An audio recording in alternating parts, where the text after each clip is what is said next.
Πάμε να σας δείξω tiny house. Μέσα στο σπίτι έρχεται και τη βεράντα. Ακριβώς όπως το βράδυ.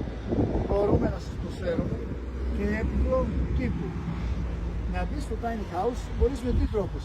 Έχεις κλειδί, έχεις κάρτα, αλλά μπορείς και με το κινητό. Ένα ωραίο ιδανικό σπίτι και να ζήσει κάποιος. Πάμε να δούμε τώρα μέσα. Μπήκαμε τώρα στο tiny house. Για να δούμε το χώρο εσωτερικά πώς είναι. Μπαίνοντας έχουμε ένα ωραίο μοντέρνο καναπέ. Κάθεσαι, βλέπεις τηλεόραση. Όταν έρθει η ώρα για ύπνο, μπορείς να τον ανοίξεις και να κοιμάσαι. Και άνετα δύο παιδάκια κοιμούνται εδώ. Πάμε να δούμε τώρα την κουζίνα. Έχουμε ωραία χρώματα, ωραίο μοντέρνο design.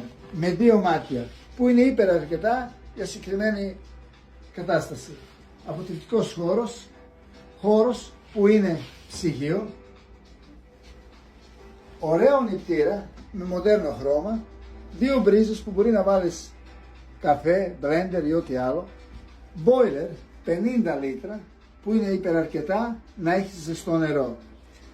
Μετά έχουμε ένα τραπεζάκι, δύο καρέκλες και μπορούμε να κάτσουμε εδώ, που εδώ είναι και αποτελεσματικός χώρος για διάφορα πράγματα που θέλετε να κάνετε.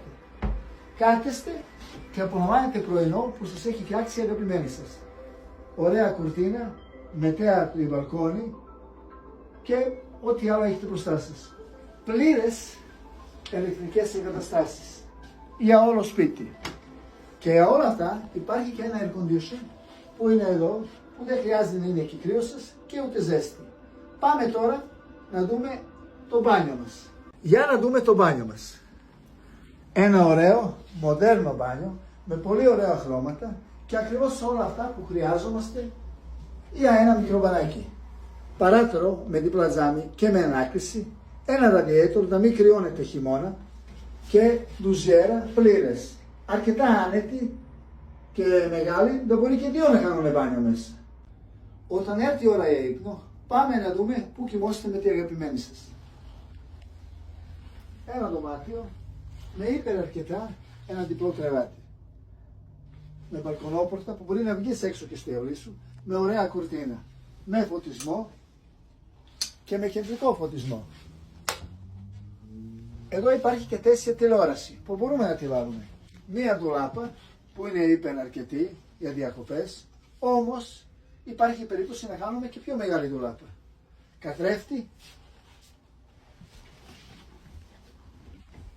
να μπορεί να δείτε πόσο είστε όμορφοι και έτοιμοι για βόλτα ή ό,τι άλλο και ωραία πόρτα από τη μέσα. Αυτό είναι ένα ωραίο μικρό δωμάτιο για ύπνο σας.